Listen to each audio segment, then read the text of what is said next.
ba't ganon? Bakit nalakpak ang panahon? Maraming Pilipino ito parang malupit na presyon. Binabago para na nasagot sa lahat ng hapon. Nasa bawat step huwag magpatalo, walang panay di nawawala. Kasi ako lang di taong kumawala sa Maynila. Corruption sa bayan, sana wala na yan. Kasi lahat kami na nahihirapan.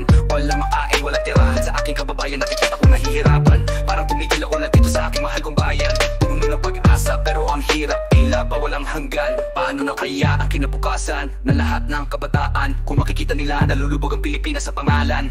Laging tanong sa isipan, bukas anong mangyayari?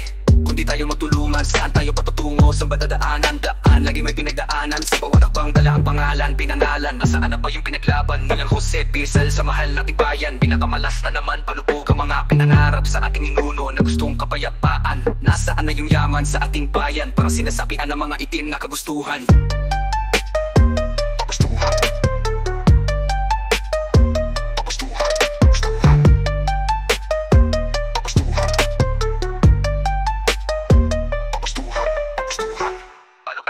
Nasa bawas sepan, kabalisan ng karaan. Para pag-aralan ang lahat ng nakaraan. Paraan na pwede konsulatan, pwede lang sana mabago ang lahat na naglaho. Gagawin ko kahit may bago na gumuho. Pinilisan, tiniisan, nalinisan lahat. Hindi ko pinabayaan kahit na malupit ang laban.